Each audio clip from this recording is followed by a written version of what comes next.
ছাত্র জনতার আন্দোলনের মধ্য দিয়ে এই সরকার পতন হয়নি। এই সরকার পতন হয়েছে দীর্ঘ 15টি বছর এই বিএনপি আন্দোলন সংগ্রাম করে এই সরকারের পতন ঘটিয়েছে। আসসালামু আলাইকুম। বিএনপি পাগলা নেতার বক্তব্য আপনারা শুনতে পেলেন। তিনি দাবি করেছেন ছাত্র জনতার আন্দোলনের মাধ্যমে সরকার পতন হয়নি, সরকার পতন হয়েছে বিএনপির দীর্ঘ 15 বছর আন্দোলন সংগ্রামের মাধ্যমে। এটি দাবি করেছেন একজন বিএনপির পাগলা নেতা। কেন আমি তাকে পাগলা নেতা বলছি? কারণ এই কথার কোনো ভিত্তি নেই, কোনো লজিক নেই। এটি যদি আপনি তারেক রহমানকে বলেন বা মির্জা ফখরুলকে বলেন, তারা কিন্তু এ বিষয়টি বলবে না যে বিএনপির একক আন্দোলনের ফসল সরকার পতন, এটা কিন্তু বলবে না। ছাত্র জনতা কি করেছে?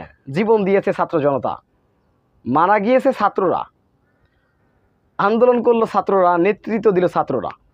এখনো ছাত্রদের আন্দোলনের কারণে সরকার পতন হয়নি, সরকার পতন হয়েছে বিএনপির একক এই 15 বছর আন্দোলনের কারণে। এটা কি কোনো মানুষ মেনে নিবে?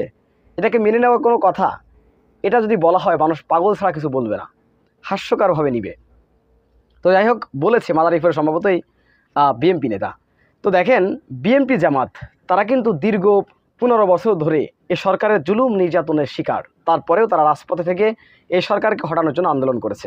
শুধু বিএনপি জামাত নয়, বাংলাদেশের বিরোধী দলে যারা ছিল, অর্থাৎ গণ অধিকার পরিষদ বলেন, লেবার পার্টি বলেন, এছাড়াও অনেক সংগঠন, যাদের নাম জানা অজানা অনেক সংগঠন, তারা কিন্তু সরকার পতনের জন্য আন্দোলন করে গিয়েছে, জুলুম নির্যাতনের শিকার হয়েছে। আপনারা কিন্তু জানেন।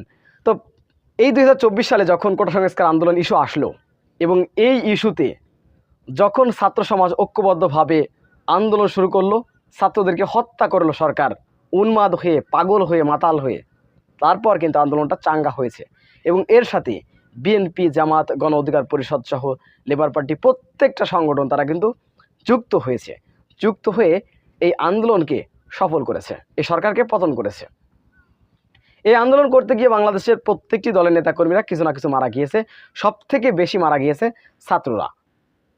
ছাত্রদের ভিতরে আবার দল রয়েছে, আপনারা জানেন যে শিবির এবং ছাত্র দল, বড় বড় দুইটি সংগঠন, তাদের অনেক নেতাকর্মী মারা গিয়েছে। জানেন, এগুলো অস্বীকার করার কিছু নাই। এখন যদি কোনো দল নিজেদের ক্রেডিট, এই সম্পূর্ণ আন্দোলনের ক্রেডিটটা নিজেরা নিতে চায়, শুধু কি এই রাজনৈতিক দলরা আন্দোলন করেছে? বাংলাদেশের কামার কুমার, জেলে চাষা, রিক্সা চালক, ভ্যান চালক পর্যন্ত আন্দোলন করেছে এবং শহীদ হয়েছে, জীবন দিয়েছে। তো এই আন্দোলন কি এককভাবে ক্রেডিট নেওয়ার কি আছে? যদি কেউ বলে যে জামাত একা আন্দোলন করেছে, শিবির একা আন্দোলন করেছে, বিএনপি একা আন্দোলন করেছে, এটা মানুষ পাগল ছাড়া আর কিছু বলবে না। এই আন্দোলনটা প্রত্যেকের। ইতিমধ্যে আপনারা দেখতে পেয়েছেন, ইসলামী ছাত্র শিবিরের পক্ষ থেকে বলা হয়েছে, শিবিরের কেন্দ্রীয় সেক্রেটারি জেনারেল তিনি বলেছেন যে এই আন্দোলনকে যদি এককভাবে ক্রেডিট নিতে চায়, তাহলে আন্দোলনের স্পিড নষ্ট হয়ে যাবে। আসলে সত্য কথা। শিবিরের সেক্রেটারি জেনারেল যা বলেছেন, অসাধারণ একটি কথা বলেছেন, যে এটি যদি কেউ এককভাবে এই ক্রেডিটটা নিতে চায়, সরকার পতনের এই ক্রেডিটটা, তাহলে আন্দোলনের স্পিড নষ্ট হয়ে যাবে, মানুষের মন ভেঙে যাবে। ছাত্ররা এত কষ্ট করলো, সমন্বয়করা নিজেদের জীবনের রিস্ক নিয়ে এই আন্দোলনকে সফল করেছে। শত শত, হাজার হাজার, আপনারা জানেন যে এই পর্যন্ত যে লিস্ট এসেছে, প্রায় 1200 না 1500-এর মতন ছাত্ররা জীবন দিয়েছেন। সেখানে সাধারণ মানুষ ছিল, রিক্সা চালক ছিল, ভ্যান ছিল, কিন্তু সবথেকে বেশি, হাজারের উপরে জীবন দিয়েছে ছাত্ররা। আর এই আন্দোলন ছাত্রদের কারণে সফল হয়নি, সফল হয়েছে বিএনপির কারণে। শুধু এই ধরনের বক্তব্য যে দেয়, আমি তাকে পাগল এবং উন্মাদ মনে করি। এবং এটি যদি আপনি বলেন বিএনপির যিনি ভারপ্রাপ্ত চেয়ারম্যান রয়েছেন তারেক রহমান, এরপরে আপনার মহাসচিব মির্জা ফখরুল ইসলাম আলমগীর, এছাড়াও বিএনপি যারা নেতা রয়েছে বড় বড় পর্যায়ে, তাদের যদি বলেন যে ছাত্র জনতার কোনো অবদান নেই, শুধু অবদান আপনাদের, এটি কি আপনারা মানেন? বলবে যে না, এটা মানে না। এটা যদি বলে কেউ, তাহলে সে পাগল। তো বিএনপির এই নেতা যে কথা বলল, আমি তাকে পাগল ছাড়া, মেন্টাল ছাড়া আর কিছু বলতে পারি না। এই ধরনের কথার তীব্র নিন্দা, প্রতিবাদ জানাচ্ছি। এবং ছাত্রদের মন মানসিকতা নষ্ট হয়ে যাচ্ছে এই কথায়। কেন এই ধরনের কথা বলা হবে যে বিএনপি এককভাবে আন্দোলন করেছে, বিএনপির আন্দোলনের কারণে সরকার পতন হয়েছে? ধিক্কার জানাই। এবং বিএনপিকে বলবে, এ ধরনের নেতাদেরকে আপনারা সাবধান করুন। আপনাদের প্রতি মানুষের ভালোবাসা, সম্মান উঠে যাবে এ ধরনের কথাবার্তা বললে। একচ্ছত্র আন্দোলনের একক মালিকানা দাবি করলে তাদের প্রতি মানুষের ভালোবাসা উঠে যাবে। এই আন্দোলন বাংলাদেশের প্রত্যেকটি বিপ্লবী মানুষের, এই আন্দোলন বাংলাদেশের বিপ্লবীরা করেছে, যাদের হিম্মত আছে। আমি মনে করি যে এই যে পাগলাটা বলল ছাত্রদের আন্দোলনের মাধ্যমে সরকার পতন হয়নি, সরকার পতন হয়েছে বিএনপি আন্দোলনের মাধ্যমে, এই যে পাগলাটা বলল, এই পাগলাকে আমি মনে করি না সে কোনো ভূমিকা রেখেছে সরকার পতনে।